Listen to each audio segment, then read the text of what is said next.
aousubillahi min asheytaan irrajim bismillahi irrahmani irrahim wasalatu wasalaamu ala rasulillah wa ala alihi wa sahbi wa sallim radiyallahu an Cheikh na Tijani. asalaamaaleykum mbokk yi ñu ngi leen di nuyu di leen ziyaara di leen balu ak di leen baal di leen di ñaan yàlla barkeel yëngatu yëpp yàlla nañu yàlla dimbali yàlla nañu yàlla taxaw yàlla nañu yàlla sàmm. bu ñu ñëwaatee tey ci suñu ganu bés bi ñu ngi ñëw fii ci xadara bu sell bi muy xadara Njëgéneen ñu gën koo xam ci kër maam alaaji Mouhamed Njëgéen radiyallahu anhu kër maam alaaji Ahmad Baro Njëgéen radiyallahu anhu dafay ñëwoon fi tey ci 5e jour bourde bi nga xam ni bourde la boo xam ni bourde bu yàgg la nekkatul lu ñuy présenté ndax kilifa yëpp xam nañ bourde bi nu muy demee dafay ñu ñëwoon fi tey nag tombeek ab waxtaan bi tamit am nu mu fa demee ñoo ngi toog ak nag ki nga xam ni kenn dootu ko présenté muy Serigne Mortalla Njëgéen mi nga xam ni moom mooy doom la ci xalifa bi Serigne Muniru Njëgéen mi nga xam ni moom mooy xalifa maam alaaji Mouhamed Njëgéen radiyallahu anhu su ko defee pour bañ a yàggal kàddu gi rek dañ koy tijjil jotaay bi rek incha allah ak quelques questions su ko defee incha allah ñu jublu ci liggéey bi salaamaaleykum Serigne bi. waaleykum salaam wa rahmatullahi wa barakaatu Cheikh Ndiogou Mbodj ñoo ngi lay nuyu di nuyu waa 7TV tabarakallah ak waa Info Actu Thiès tabarakallah ñoom ñëpp ñu ngi leen di nuyu ak ñi ñuy suivre à travers le monde entier. fa tabarakallah comme ni ngeen ko déggee ñun ñëpp su ko defee ñu dem directement ci waxtaan bi rek Serigne Mor suñu bëggoon a xam bourde bi nan lay demee ndax ñu bëri ñu ngi posé question naan kër maam alaaji ndax dañuy bourde ak bourde bi nu ñu demee am na point d'ombre question yu bëri yoo xam ne ñu ngi koy posé nit ñi ñu bëgg a xam léegi nan la ñuy bourde ak ban philosophie moo nekk ci bourde bi bismillah. bismillahi rahmani rahim alhamdulillahi rabbil alamin alhamdulillah wassalatu wassalaamu ala sayidina rasulillah sallallahu alayhi wa sallam wa alihi wa sahbihi wa radiyallahu an saahibi alxatmiyati walkatmiyati mumiddi alawliyaai walaqtaabi sayidi ahmad attijani radiyallahu anhu wa an saa'iri xulafaihi wa ahli mahabbatihi ridwanullahi anhum ajmain rabbi shrah li sadri wa yassir li amri wahlul uqdatan min lisaani yafqahu qawli asalaamaaleykum wa rahmatullahi wa barakatuhu mbokki jullit yi ñuy suivre à travers les chaînes macha allah à travers le monde entier ñoo ngi leen di ziar di leen baalu xaq di leen baal te di leen ndokkeel nag ci tabarakallahu weeru tedd wii nga xamante ni mooy weeru sayiduna muhammad sallallahu alayhi wa sallam bi nga xamante ni yonent bi sallallahu alayhi wa sallam amee daraja amee cër am noonu la lépp lu taq ci moom tamit amee daraja amee daraja amee ossature amee envergure amee cër loolu moo tax nag macha allahu taala bisu yonent yàlla muhammad bi sallallahu alayhi wa sallam li nga xamante ni fa tabarakallahu moo koy symboliser mooy mbégte rek mooy mbégte te mbégte mi dañ koy yëkkati ca mbégte mi nga xamante ni moo amoon ci 570 bi yonent bi ñëwee ci kaw suuf mooy la ci 6e siècle macha allah loolu la ñuy def léegi nag su ko defee fa tabarakallahu ñu xam ni am na yenn compétition yi ku ciy dugg te amoo entraînement bi doy da nga gaañu wala doo am ndam waaye tamit léeg-léeg soo nekkee ci banc yi match bi tàmbali lu yàgg te yow programme ñu woon da ngay jouer mais suñ la jëlee rek dugal la mën ngaa gaañu léegi nu ñuy def dañ lay bàyyi nga échauffé wu pour lan sa muscle yi yeewu pour nga bañ a am li ñuy wax claquage wala nga am li ñuy wax déchirure fa tabarakallahu sayyiduna muhammad nag sallallahu alayhi wa sallam dooleem ji sellaayam bi setaayam bi mbaaxam gi yiwam gi taaram bi ak niveau bi mu toll ci proximité divine ak sainteté divine ak amour divin moom la mag ñi xool ba xam ni kii non du ku ñuy xëy rek naan dañuy màggal juddoom ñu ne léegi nu ñuy def mu ne nañ entraîner nag ruux yi entraîner xol yi entraîner jëmm yi pendant 10 jours pour ñu prêt spirituellement et physiquement pour pouvoir nag recevoir les lumières du prophète Seydina Muhammad moo tax ñu jël fukki fan di def bourde léegi fukki fan yooyu dafa am solo Seydina Muhammad lii ñuy def nii ci méthode am la moom keroog bi mu amee juróomi at xotti nañ xolam bi loolu dégg ngeen ko ci histoire loolu c'était pourquoi c'était pour que yonent bi bañ a jaar ci jeunesse suñ xottiwul woon loolu ci moom day nekk comme jeune yëpp jaar ci jeunesse. Deuxièmement mu am 39 ans 6 mois ñu xotti xolam en ce moment ci la Seydina Jibril ñëwee ne ko yàllaa la yónni. Pourquoi yàlla xotti xolam encore à 39 ans 6 mois? C'est pour que mu mën a am la capacité spirituelle de recevoir le Coran, mais ensuite la capacité spirituelle de transmettre le message du Coran. Yonent bi dem ba am 55 ans yàlla jëlaat ko encore woo ko ci asamaan pour jox ko loolu ñuy wax julli waaye bi muy demaat tamit yàlla xott na xolam waaye xott boobu mu xotti xolam pour lan la ndekete dafa bëgg su demee ci xadara yàlla ba bañ a def li ñuy wax ci français dépaysement. mooy lan mooy ci moom la ñuy wax ci wolof tumuranke. Dépaysement nag dafa am dépaysement ci xel ak xol ak jëmm waaye dafa am tamit dépaysement spirituel mooy lan nga dugg ci pays yàlla bi wala nga dugg ci xadara yàlla bi wala nga sóobu ci leeru yàlla yi nga dem fa xamoo dund fa loo xamante ne xamoo ko woon nga ñëwaat ci kaw suuf raakaaju wala ngay wax leneen wala ngay def leneen yàlla dafa bëgg yonent bi su demee ci pays ba déglu leer yi puiser leer yi ba noppi wàccaat ci kaw suuf moo tax waa ji ne ñun daal sunu yonent bokkut ak kenn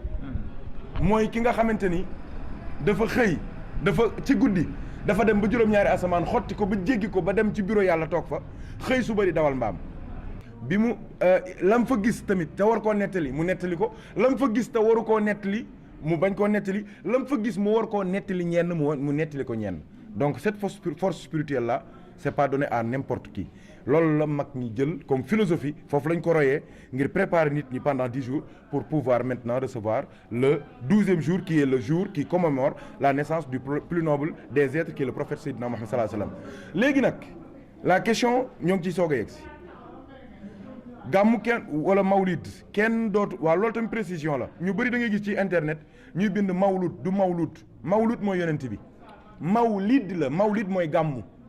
loolu ñu bëri dañ ciy juum du mawlud mooy kii juddu mooy Seydina Muhammad mawlid la mawlid mooy gàmmu moo ngoog sallallahu alayhi wa sallam juddoom feet biñ koy defal loolu du lu ñuy expliquer ci kaw suuf yaakaar naa nekkuñu ci perspective di justifier lan mooy mawlid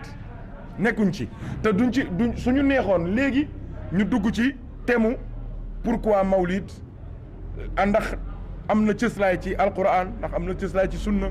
yooyu waaye loolu yaakaar naa ni bu njëkk amoon na raison ak nécessité justifier ko mais léegi soxlaatu ko pourquoi soxlaatu ko parce que ñi nga xamante ni démb ñoo daan financer mouvement yi ak association yi ak borom xam-xam yi nga xamante ni ay pseudo borom xam-xam ñuy critiquer gàmmu di saaga gàmmu di wax ci lu bon ci gàmmu di ko def sax bidaa réew ma ko doon def di ko financer tey jii ñoom ci seen bopp def nañ fatwa ne ñoom dañuy gàmmu mooy Arabie Saoudite kon léegi yaakaar naa amatul explication kuy waxati xoolal Arabie Saoudite mu jeex kon léegi ñun léegi question bi lan mooy question bi mooy ñun burdu bi fii nan lañ koy defee c'est très simple burdu bi dafa am historique bu njëkk sunu maam Cheikh El Hadji Ahmad Baro Ndiéguène mi sos xadra bii te judd ci 1825 faatu ci 1936 bi mu ñëwee fii ci 1885 commencé màggal juddu yonent yàlla Muhammad la mag ña waxoon nit yàlla yi wax ko moom la wax dana yonent bi kenn du ko saa njaafu mu ne moom dina jël fukki fan yoo xamante ni chaque jour du weeru gàmmu tëroo rek fukki fan yoo xamante ni chaque jour day dajale njabootam ñu jàng alquran def sa ay salaatu ala nabi dem tëddi ba suba ñu defaat noonu ba fukki fan yi mat su fukki fan yi matee incha allah ñu noppalu benn fan 12e jour ba di gàmmu ko léegi nag bi ñu demee ba yëf yi dox nag ba ci kanam jamono laaj ay évolution ak ay tabarakallahu ay amélioration ci la imam alhaaji Ahmad Baro Ndiéguène mii yàlla na yàlla dolli wéram dem ci baayam ne ko la fi sunu maam daan def baax na sant nañ ko gërëm nañ ko yàlla gërëm na ko yonent gërëm na ko waaye nag dañoo bëgg boole ci nag léegi en plus de la lecture du Coran ñu def des cours magistraux chaque jour di fàttali jàngalay Seydina Muhammad loolu moo tax ñun sunu burdu loolu mooy particularité am mooy chaque jour dinañ jàng kaamil def ay dog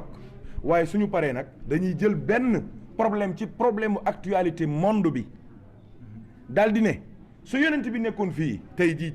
ci ñoo ngi ci 21e siècle te moom 6e siècle la nekkoon su fi yonent bi nekkoon nan la koy résoudre à partir des connaissances et des orientations qu'il a reçues d'Allah subhanahu wa taala loolu la ñuy def chaque jour ñu jël un thème précis ñu traité ko ñu jox ko un jeune ñu jox ko un savant ñu jox ko un chercheur sous la houlette et la supervision et le contrôle de imam Alaaji Ahmad Baro Ndiéguène mu def ko su ko waxtaanee ba noppi su amee temps ñu ubbi débat ñu waxtaan ci su amul temps ñu bàyyi ba beneen bis ñu waxtaan ci su ko defee fukki fan yi noonu la ñuy def kon fukki thème dinañ ko traité waaye nag ren doo xoolee le thème central des causeries des bourdes ça tourne autour des comportements al axlaaq jikko yu baax ak jikko yu bon nan lañ koy amee nan lañ koy saafara donc en résumé loolu mooy particularité bourde Kër Mame Alaaji tamit ku fi ñëw di nga gis une atmosphère spirituelle un amour du prophète sallallahu alayhi wa sallam ndeysaan waaw wallahi da ngay sentir fii suñ tuddee yonent bi da ngay dégg xol yi ni muy vibrer wallahi te xol yi branché woo ñun ñëpp dañuy bëgg rek da ngay sentir ni ñi toog fii dañuy bëgg rek ñu sànniwaat leen projeté waat leen ci 6e siècle ñu bokkaat ak yonent bi jamono di ko xool di ko sopp ndeysaan di ànd ak moom di julli di ànd ak moom di jihaad fu deret war a tuuru ñu tuuru fa deret fu loxo war a daggee ñu dagg fa loxo léegi nag loolu la ñuy dund ñu léegi nag ñu ne loolu comme mënul am nag nañ ko traduire nañ ko transposer par l'imitation du prophète sallallahu alayhi wa sallam le suivi de sa sunna et l'application de ses injonctions et de ses orientations qui ne sont que divines parce que wa ma yantiqu anil hawa pourquoi parce que in huwa illa wahyun yuha macha allah ñoo ngi toog ak nag ay nit yàlla yu baax sëñ Ousmane Seck di soppe tabarakallah bokk ci sama gaa yu Facebook yi macha allah man am naa ay gaa yu Facebook macha allah tabarakallah suñu mag suñu cousin sëñ Ousmane Dia di jarbaat ci Alaaji Muniru Ndiéguène di sëñ Moustapha Seck di jarbaat ci Alaaji Muniru Ndiéguène bokk ci sëtu maam Alaaji yi gën a mag tabarakallah. lan mooy gàmm loo may tontu. xam naa ni day tey de yaa ngi jéem a faire le journaliste waaye nit moom loo làqatu da ngay feeñ sa question bii wane na ni scientifique pur nga ndax dal nga ca bu gaaw te posé nga question bu am solo man damay wax toujours ne gis nga gàmm mook leneen amul solo li am solo mooy waajay nekk ca biir muy Seydunaa Muhammad c'est ça qui est important parce que attention bisu gàmm mook bis yëpp a yem c'est pas day taw wala suuf si day tëb wala jaww ji day changer non léegi lan mooy changer mooy ñun ñiy dund li ñuy dund ci bisu gàmmu gi suñ ko màggalul fi mu ne nii soo demee fu mel ni France wala ci yeneen réewu yéefar yi est-ce que ñoom xam nañ ndax yonent bi judd na wala juddul seen yoon nekku ca sentiruñu ko waaye du Pâques ñëwee ñu sentir ko su Noël ñëwee ñu sentir ko pourquoi parce que dañ koy dund ñun tamit li am importance mooy ki ñuy dund ci bis bi mooy Seydina Muhammad gis nga ab jullit doo sàgganee ba bisu judd yonent bi niroog bis bi nekk avant bis bi niroog bis ba ca topp yow moom doo dara amoo ngor amoo wóllëre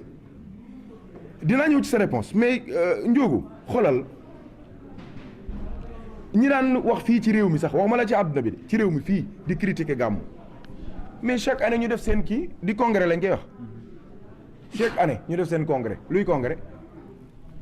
di mooy anniversaire bis bi ñu créé jalawaat ñu toog xalaataat falaat un nouveau président un nouveau bureau xool ndax moo ngi dox lu dox ñu sant yàlla avancé lu doxul ñu amélioré ñoo ngi koy def de waaye léegi loolu ñoom ñu koy def ci seen mouvement di ko def ci seen association ñun ñu koy defal rasulullahi ñu ne bidaa la te ñoom seen loolu du bidaa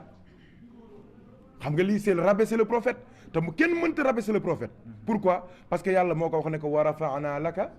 zikraka ñoo yëkkati sa tur ba dootul fay ba faw ci nan kuy noddu dégg turam sallallahu alayhi wa sallam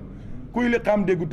turam sallallahu alayhi wa sallam kuy tudd doom dégg turam sallallahu alayhi wa sallam kuy takk soxna tudd turam sallallahu alayhi wa sallam kuy julli ci biir julli gi nga xamante ni julli yàlla rekk ko moom da nga naan ashhadu an la ilaha illa allah wa ashhadu anna muhammadan rasulullah day dugg ci biir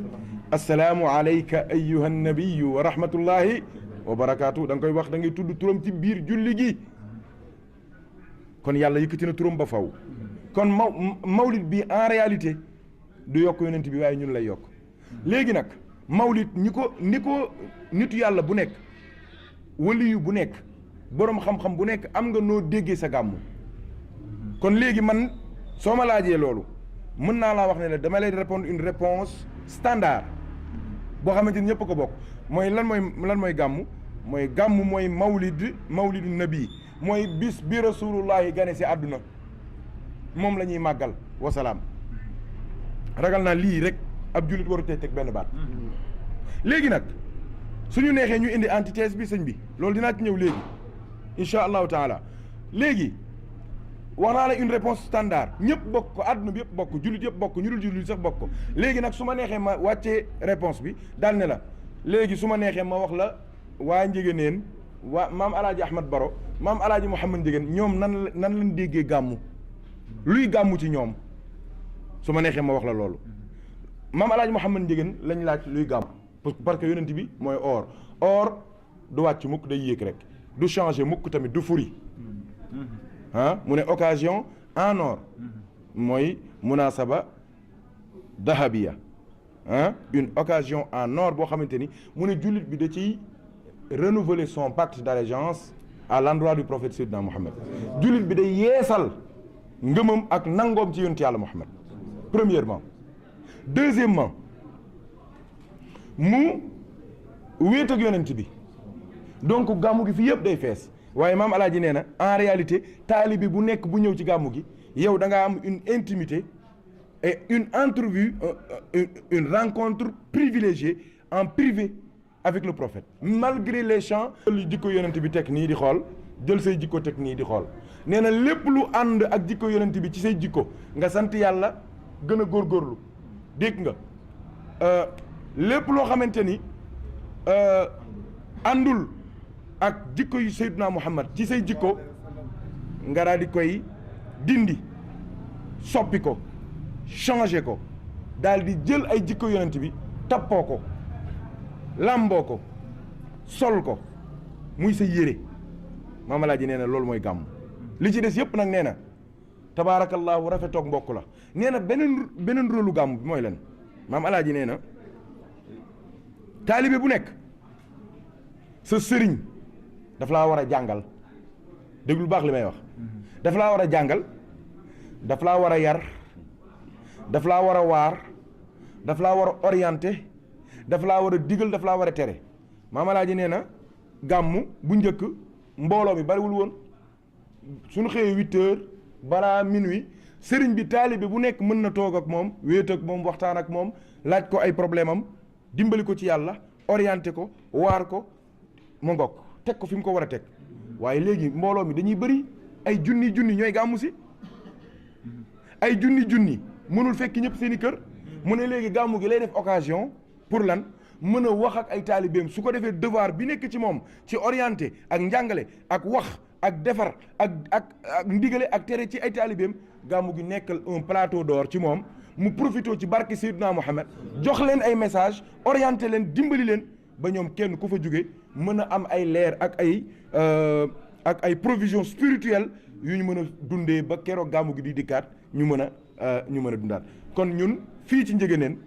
alaaji Ahmad Njëgën alaaji Mouhamad Njëgën radiyallahu anhu ci lii la organiser gàmmoom ci lii la ko programmé waaye tamit tabarakallahu day góor yàlla boo xamante ni dafa joxe le bon exemple ndax mawlid bi comme ni ko sëriñ Muniru di defee ba tey jii moom ci boppam moo ci njëkk a joxe nagam mooy joxe dépense bi ñuy toggee añu gàmmu yi mooy joxe cere ji ñuy togg ci bisu gàmmu gi alaaji Mouhamad Njëgën moo daan def loolu ci dundam xalifa bi tamit ba tey jii noonu lay def nagam jënd na ko bu yàgg parce que dafa bëgg a wan taalibe yi ne leen kenn du ma ëpp tuyaaba kenn du ma gën a bëgg lu baax kenn du ma gën a bëgg rasulullaay ndax rawante bi dëgg mooy sayyiduna Muhammad sallallahu alayhi wa sallam donc en résumé lii moom mooy philosophie wu gàmmu fii ci xadra alxaaji Ahmad Baro Njëgën comme ni ko wali bu mag bi xutbu zaman bi alxaaji Mouhamad Njëgën jàngalee radiyallahu taala anhu alhamdulilah mbokk yi ñun ñëpp ñoo ko déggandoo donc muy résumé daanaka képp ku bëgg a xam lan mooy gàmmu ak burdi yi ni ñu koy defee jàpp naa ni li Serigne Mor wax résumé na lépp ko defee ñoo ngi leen di joxewaat ñoo ngi leen di jox rendez-vous ci beneen jotaay boo xam ne dinañ ko def incha allah parce que boobu ba léegi yaa ngi tudd Mawlaana Ahmad Baro boobu ba léegi tamit tudd nga Mawlaana Mouhamed Ndiéguène mais xam naa ne incha allah yeneen jotaay yi di ñëw dinañ def ay plateau spéciaux yoo xam ni dañuy ñëw pour waxtaane kan mooy Mawlaana Mouhamed Ndiéguène ak tamit historique bi nga xam ni moom la Ndiéguène am fii ci biir Thiès incha allah xam naa ni dañuy jox nit ñi rek dig dage ba beneen yoon su ko defee sëriñ bi looy tàggatoo. waaw li ñuy tàggatoo mooy ndokkeel ak jullit yëpp wax naa ni moment bii ñu nekk nii du moment stress du moment werante du moment xuloo du moment defante nañu def une trêve des cœurs une trêve spirituelle nañu def trêve nañu bàyyi noonoo bi nañu bàyyi soxorante bi pour un moment nañu wàññi violence bi violence physique violence morale violence verbale violence même religieuse bi koo bokkulul tariixa rek nga def ko noonu koo bokkulul diine nga def ko noonu koo bokkulul parti politique nga def ko noonu koo bokkulul xalaat nga def ko noonu pour 100 francs dañuy rendi nit léegi pour werante rek da ngay jam nit pour benn sac nga agressé nit je crois que c'est l'occasion pour toute la population toutes les populations ñu jël un recul en se basant sur les enseignements du prophète sallallahu alayhi wa sallam pour ñu xoolaat suñu bopp je crois qu'il est temps wallahi commencé ci kilifa yi nañu defaraat nañu jëlaat responsabilité yi y a trop de laisser-aller ci niveau yëpp du thème bi moo tax waaye am na lu ñu ci wax y a trop de laisser-aller y a trop de désordre y a trop d'anarchie et c'est pas normal bi ci des man depuis 95 je travaille avec les jeunes te preuve yaa ngi nii ñi fi nekk ñu ànd ak man su dul ñii ñëpp kenn amu ci 30 ans 40 ans pourquoi parce que Alaaji Mouhamed Ndiéguène ci fin wu dundam fu mu toog xam nga lu mu daan wax nan def Fatiha ak salaatu Fatiha yéene ko xale yi ak jigéen ñi billahi man kenn xamul woon li mu doon wax li mu doon man c'est maintenant que j'ai compris pourquoi mu doon wax loolu parce que c'est les couches les plus vulnérables te c'est les couches aussi yi nga xamante ni duñ ko sàgganee suñ réew mi dina tas sëñ bi yàmbaa ji toj na réew mi li may wax soo amul rek wax leen ma arrêté sàngara si toj na réew mi ñun ñëpp a jaaxle xale boo tukki 6 mois soo ñëwee fekk mu nekk sulaar xale boo tukki soo ñëwee fekk mu nekk drogué 6 mois laa la wax yàqu il est temps qu'on se ressaisisse il est temps que les autorités prennent leurs responsabilités pour protéger cette jeunesse wax leen protéger leen ci moyens yëpp il faut que nitu diine yi sëñ bi génn ci discours yi ñuy wax te wax ak nit ñi bàyyi seen intérêt personnel yi te waxal yàlla wax li jëriñ jeunesse bi wax li jëriñ nit ñi xanaa xamoon ni sànq maa ngi la wax naan la am na antithèse ndax tey jii man duma fi toog rek di défendre gàmmu parce que y a des aspects négatifs parce que am na ci gàmmu yoo xamante ni ay caaxaan la gàmmu goo xamante ni mënoo koo wuuteleeg sabar jigéen ñi def seen i décolleté def seen i cheveux naturels ñuy jaagar yi ñuy fecc ba fajar loolu gàmmu la du gàmmu gàmmu goo xamante ni doo fa yendoo doo julli benn waxtu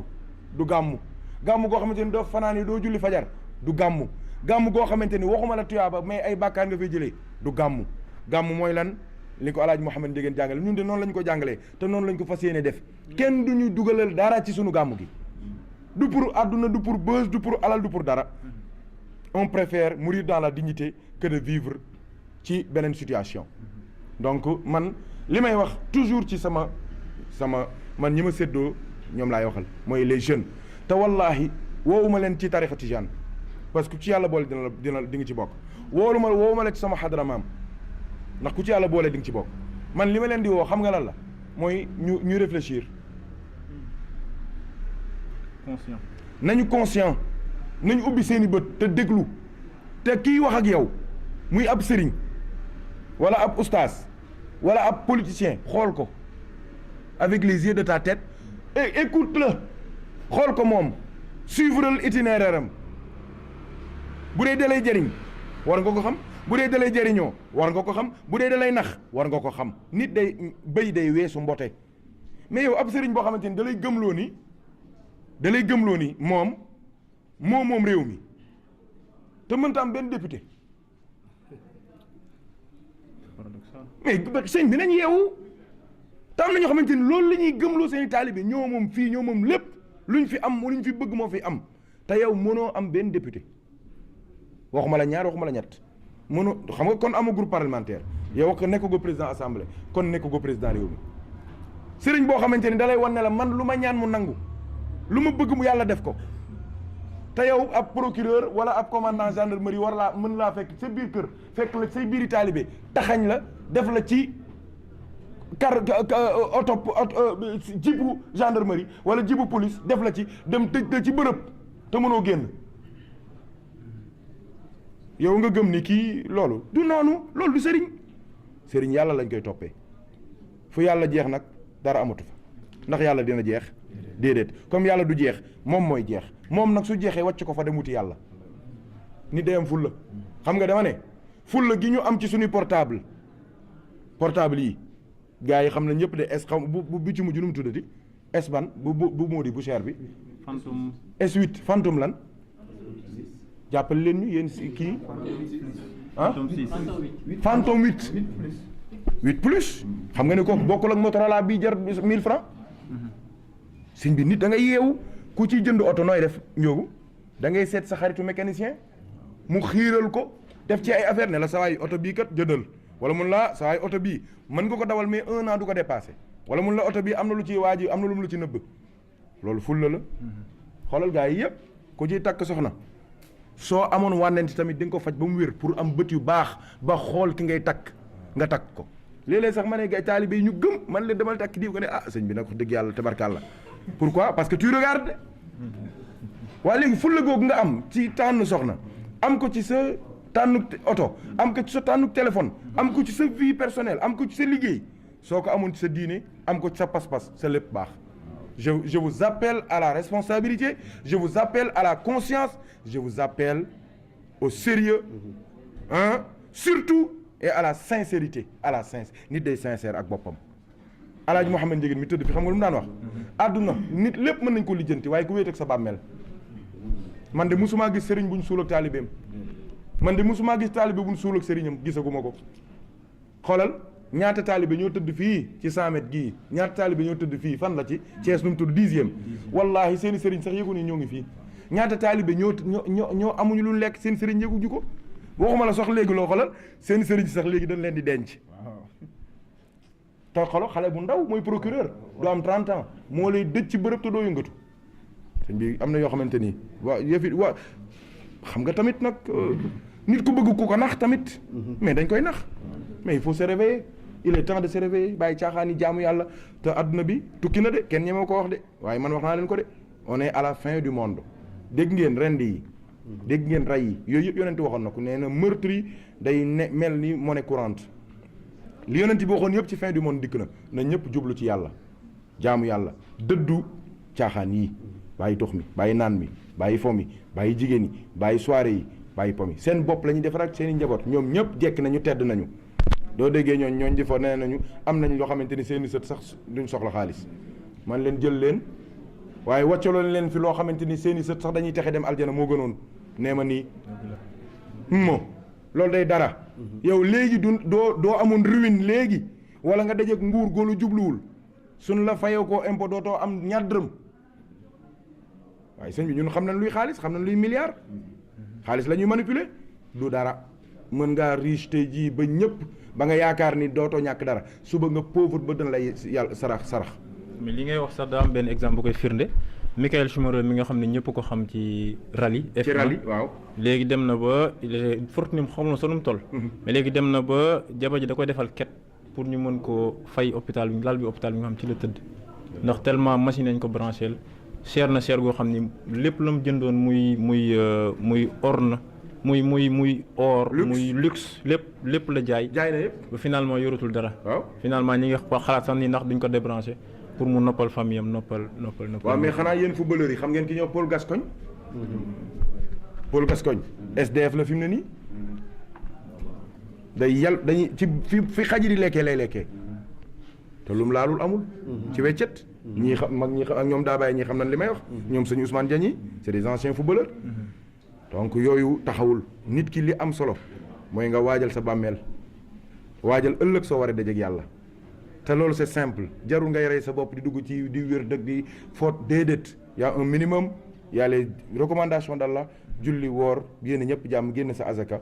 du jaamu yàlla jotee nga jaamu yàlla su liggéey jotee nga dem liggéey yi jeex na spiritualité lu simple la nit ñi yoo ko compliqué la léegi nag ngay évoluer di dem ba keroog nga àgg fa nga jëm waaye bëgg a toog fii rek topp jamono ji te yëpp jeex na da ngay xëy rek daanu fii ne woon da daanu yàqu perte accident yi fitna yi rey yi gaañe yi terrorisme bi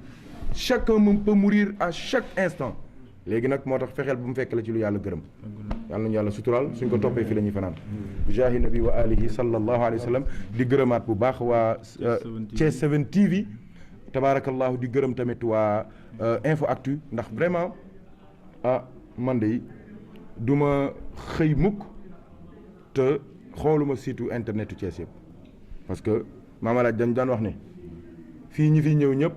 këyit moo leen fi indi suñ leen affecté rek ñu dem waaye ñun du Thiès doon lakk fii la ñuy dañuy dóom la ñuy doon maamalaaj daan wax loolu man Thiès dama ko bëgg dama ko sopp waaw su weesoo sunu Medina Gueye weesu Fass Cheikh Tidiane fii moom ma gënal fépp ci kaw suuf maa la ko wax suuf sii moom ma gënal fépp moo tax xet gi may xeeñ amul lu ma koy xeeñ ci kaw suuf yàlla seede na loolu billaahi ndax ñi fi tëdd donc yéen doo leen di nekkee di travailler dans le domaine de la communication des télévisions mais dañ leen di encourager parce que c'est un milieu très difficile milieu bu ñàkk reconnaissance la sax léeg-léeg bu ingrat la xam nga lan mooy ingratitude bi fan lay tàmbalee ñoo ngi nii di wax yéen a ngi nii du ñu filmer ana ngeen yéen ku leen gis kenn xamu leen te pourtant su dul yéen kay présenté kuy def journal ba dégg nga animateur ba mais du doxle ingratitude bi foofu la tàmbalee mais c'est un tout kon nag vraiment yéen a ngi ci wàllu gu am solo yal na yàlla jàppale leen yal na yàlla dimbali leen vraiment ba ku leen seetaan rek yokku dans tous les domaines de la vie parce que tout est important man xeebuma dara lu mu mënti doon man am naa lu ma ci bàyyi xel waaw même bu dee keneen am na lu mu ci kii man je prends tout parce que dans chaque chose am na lu ci nekk lu positif kon yal na yàlla dimbali leen te yàlla seet dañ leen di seetaan di leen di suivre bu baax wallaahi lazim dañ leen di xool di leen bàyyi xel yal na yàlla jàppale leen bu baax vraiment ñëw ngeen seen kër fii tabaarakallaahu taxawaay yi ngeen am ci marché bi tamit ñëpp dégg nañ ko ñëpp gis nañ ko liggéey yi ngeen ci def tamit xam naa ni monde bi nañ ko gis macha allah te marche bi c'est une marche certes qui prend sa source ici mais les feuilles et les ramifications vont se répandre et atteindre le monde entier parce que c'est une marche de l'univers on rend grâce à Allah à la place de l'univers waaw toutes les particules de l'univers moom la ñu ñaan yàlla ndigal ñu sant yàlla ci seen tur loolu foor na de loolu de foor na de waaw te wax naa ko ma ne incha allah du ñu demee ci kanam tuuti ba dina am yeneen yu ci feeñ su ko nit ñi weddee ñi ci nëbbatu ñëpp di ci feeñ yàlla dina leen génne ñi gis leen maa la ko wax kenn dootu ko weddi parce que ñoom li ñu wuuteeg ñun benn voile bu ndaw la voile bi la ñuy dindi rek ñëpp gis leen kenn dootul weddi nga xanaa gis bokk ci waaw maa la ko wax kon nag yàlla nañu yàlla dimbali yàlla na yàlla fay leen yàlla na yàlla barke leen mbokk yi tamit vraiment il faut ñu gërëm leen ni gis ngeen ni mbokk yi pas-pas bi ngeen am ñii moom la ñu am chaque guddi ba burdu bi tàmbalee ba tey nii la ñuy taxawee ñoo yor organisation bi taw te c'est des kenn koo ci gis responsable la ils ont des entreprises li leen gis nii ak seen kaala yi attention ay kilifa lañu ay docteur lañu ay maîtrisard lañu ay notaire lañu ay avocat lañu ñoom ñii ñëpp ku nekk am na cëram ñoo toog ci suuf nii di dof doflu nii di filmer que takk seen ndigg di daw pourquoi parce que ils aiment le prophète Seydina Muhammad sallallahu alayhi wa sallam wallahi alazim j'aime le prophète c'est là barki démb sunu mbokk mi doon tuddal loolu la ma wax mu ne man du ma sañoon sama doom ji day nekk jigéen du nekk góor ma tuddee ko yonent bi ndax man yonent bi rek laa bëgg waaw ma ne ko benn la moo tax tur sax daf caa boole Khadija ngir jox ko yonent bi te loolu mooy valable fii yëpp yal na yàlla fay leen yal na yàlla fay leen seen yiw jot leen seen càkkutéef bu leen di leen wax tamit ne leen yéen suñuy partenaire ngeen suñuy xarit ngeen n'hésitez pas pour loo leen bëgg ñu jàppalante ci ngir jëm yàlla et ce sera sincère et on n'attendra rien en retour insha allahu taala tabarakallah kii ngeen àndal suñu ko ànd ak ku baax rek mooy ànd ak ku baax yàlla nañu yàlla dimbali bi jaahi nabi wa alihi yàlla may ñu gàmm gu sedd sunu maam Abdoul Aziz yàlla may ko jàmm Serigne Mounir yàlla may ko jàmm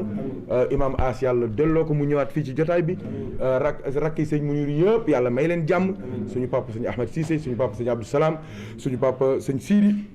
suñu papa sëñ Ousseynou mi président comité d'organisation bi tabarakallahu waaye tamit di ñaanal njaboot gi muqaddam yi taalibe yi soppe yi képp koo xamante ni bëgg nga Njëgëneen bëgg Cees bëgg xadra bi ñoo ngi lay ñaanal jàmm ak xéewal ak sutura ak teranga bi jaahi nabi wa alihi sallallahu alayhi wa sallam wa axiru daawana an alhamdulillahi rabbil alamin wassalaamu aleykum wa rahmatullahi wa barakatuhu ku ànd ak ku baax rek mooy ànd ak ku baax